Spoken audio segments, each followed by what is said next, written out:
Jika ada 3 tim memiliki poin sama di akhir musim Serie A, tim mana yang akan main di babak playoff Scudetto? Liga Serie A telah meresmikan pengenalan babak playoff Scudetto.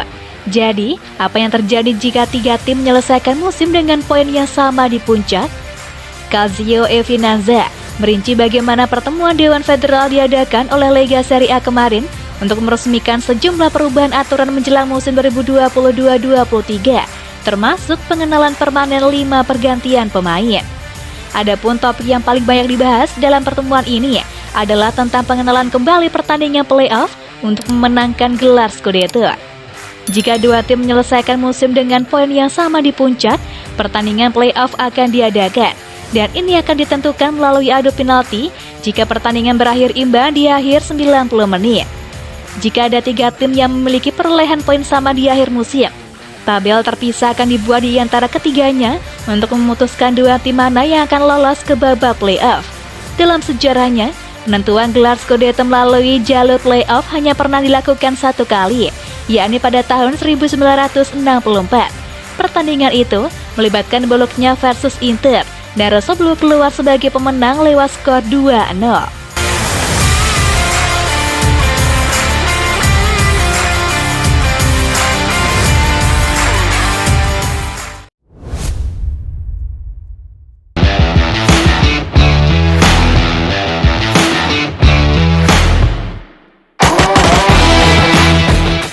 Bedah kualitas Danilo, bocah ajaib idaman AC Milan bernilai 1,5 triliun rupiah.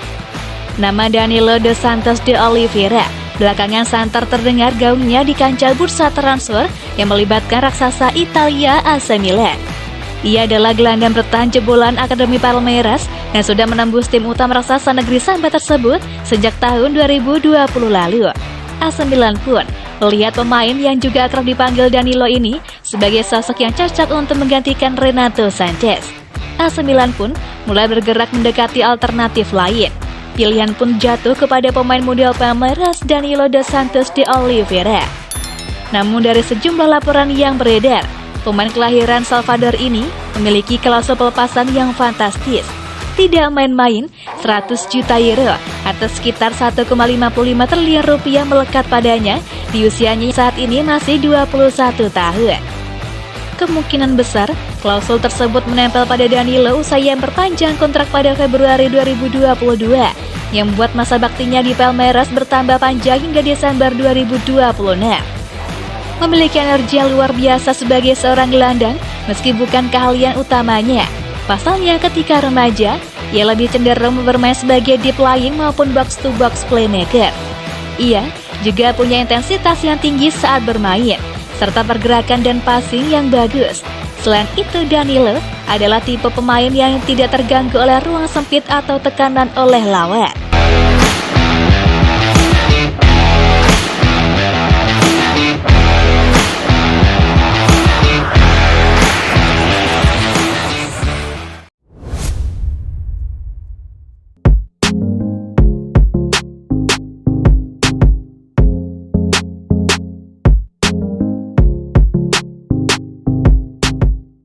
Hal-hal terpuji yang dilakukan Paolo Maldini dan Ricky Massara selama di AC Milan.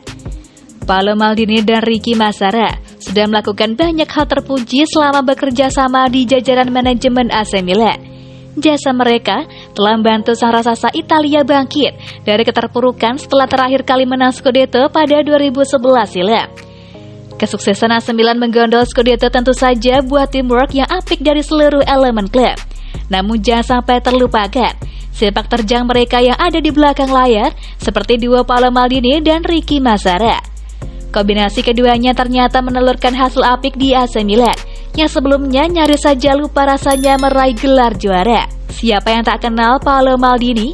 Sosok yang satu ini merupakan legenda hidup AC Milan dengan dedikasi yang sangat luar biasa. Keluarganya bahkan mengabdi hingga 3 generasi untuk kampion Serie A Liga Italia 2021-22 itu.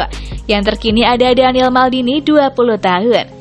Statusnya sebagai legenda klub pun tidak ayal membuat orang-orang di AC Milan merasa segan dan menghormati dirinya.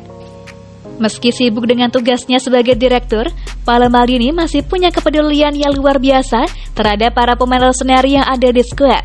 Tidak jarang ia turun ke bawah dan menyapa para juniornya tersebut sembari sekedar bertanya tentang kabar mereka. Kepedulian dari sosok legenda seperti ini pun bisa meningkatkan motivasi pemain untuk tampil lebih baik lagi saat berlaga di pertandingan. Di sisi lain, ia mendapat dukungan dari Ricky Massara yang dikenal dengan reputasinya dalam bursa transfer pemain. Merekrut dan mengembangkan pemain muda adalah keahliannya yang sudah dibuktikan beberapa kali lewat pemain-pemain seperti Javier Pastor Palermo dan Nicolo Zaniolo AS Roma. Dan kebijakan inilah yang pada akhirnya berhasil mengembalikan kejayaan AC Milan yang sempat pudar beberapa waktu belakangan. Mereka merekrut banyak pemain muda dan mengombinasikannya dengan para senior yang sudah punya sahabat pengalaman di CV-nya.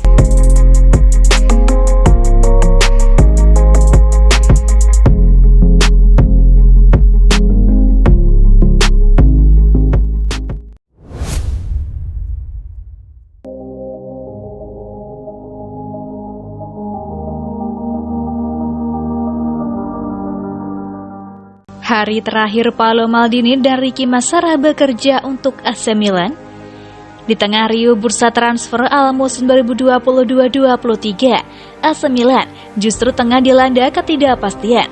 Sebab, dua sosok penting di balik layar yakni Paolo Maldini dan Ricky Massara belum juga menaikkan kontrak baru. AC Milan tampak dingin di bursa transfer kali ini. Rossoneri memang telah mendapatkan jasa di Vogue Origi, tapi transfer ini selesai sejak lama. Hanya menanti pengumuman resmi. Milan dalam waktu 1 pekan ke belakang telah kehilangan 2 pemain incaran. Sven Botman resmi jadi milik Newcastle, sementara Renato Sanchez selangkah lagi akan menerima pinangan dari PSG. Situasi di atas mungkin terjadi karena ketidakpastian masa depan Paolo Maldini dan Ricky Massara sebagai otak transfer Milan. Lantas, seperti apa nasib keduanya? Yuk simak selengkapnya berikut ini.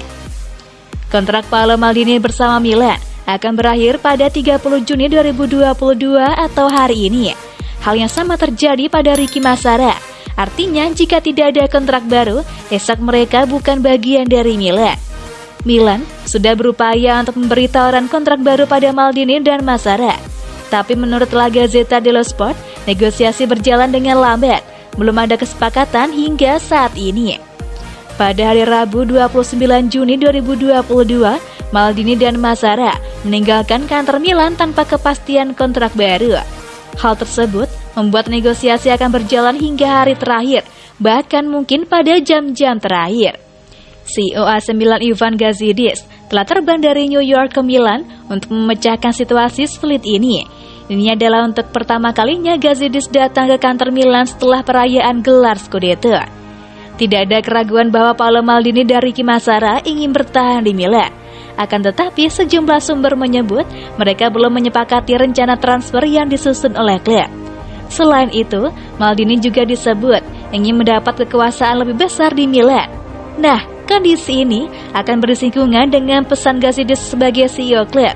Jadi negosiasi akan terus berlanjut. Mantan bek Milan Alessandro Billy Costa Curta mengatakan bahwa dia punya kontak dengan Maldini. Mereka berbicara lewat WhatsApp dan mengatakan bahwa sang mantan kapten santai dengan situasinya saat ini.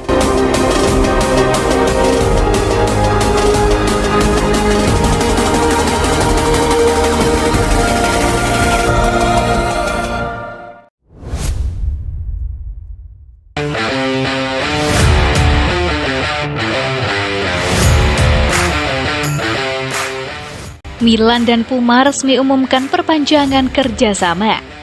AC Milan dan Puma resmi mengumumkan perpanjangan kontrak jangka panjang mereka yang berlaku selama ini, sehingga perusahaan tersebut bakal tetap menjadi pemasok teknis klub.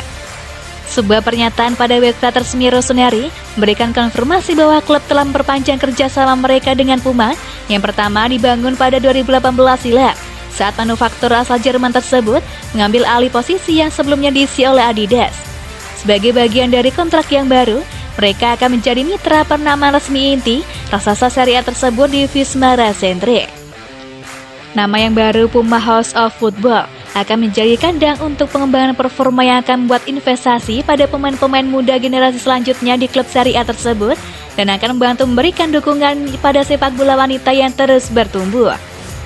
Menariknya, Pernyataan tersebut menyebutkan bahwa perjanjian tersebut meramalkan perusahaan Jerman tersebut akan mengembangkan kinerja dan produk gaya hidup di luar lapangan, memasuki gaya Milano yang unik, yang berarti akan ada proyek kolaboratif baru.